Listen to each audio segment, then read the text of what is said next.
I died for beauty but was scarce by Emily Dickinson. Structure, summary, analysis. Hello and welcome to the Discourse. I died for beauty but was scarce is an allegorical macabre poem written by Emily Dickinson that was published posthumously in 1890. The poem offers a discussion between two idealist persons. One died for beauty and the other died for truth. The speaker who died for beauty develops friendship and a rapport with the martyr who died for truth. However, soon their discussion ends as their voices and identities dissolve into oblivion. The poem offers a contrast of idealism against the stark reality of death, emphasizing that death is far more permanent than the ideals people die for. The poem can also be interpreted as a discourse between truth and beauty that are laid beside one another in the graveyard of mind. Structure of I died for beauty but was scarce.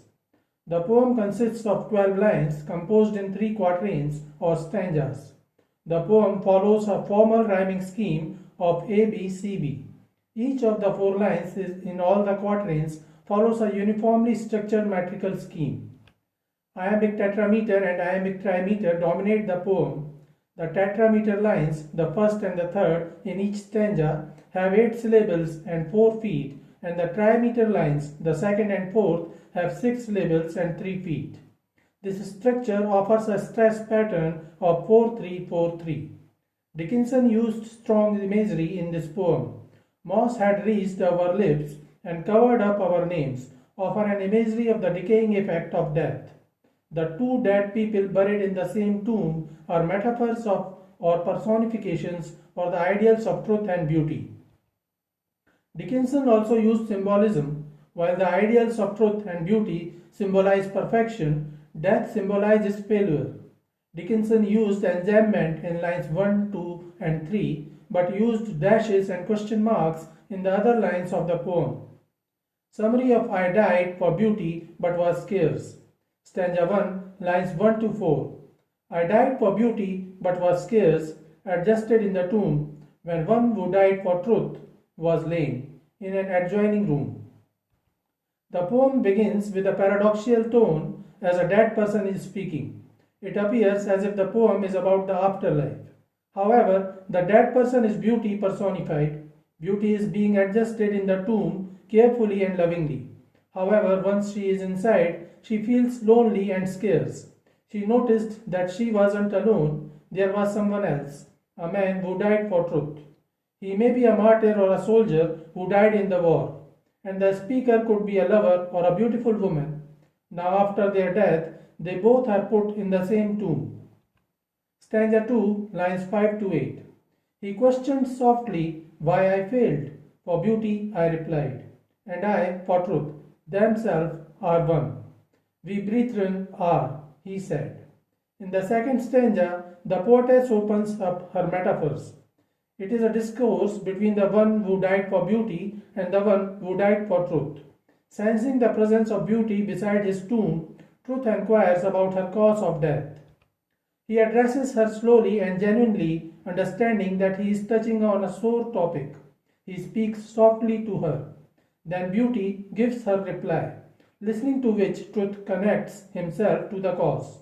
He calls them brethren, as both of them had given up their lives for the fundamentals they believed in.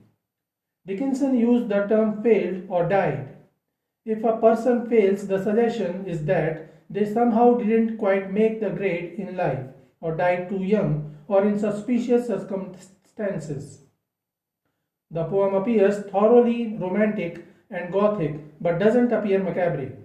Stanza 3, lines 9 to 12. And so, as kinsmen met a night, we talked between the rooms until the moss had reached our lips and covered up our names. In the third stanza, the poetess continues to describe the delicate relationship between the two ideals, truth and beauty.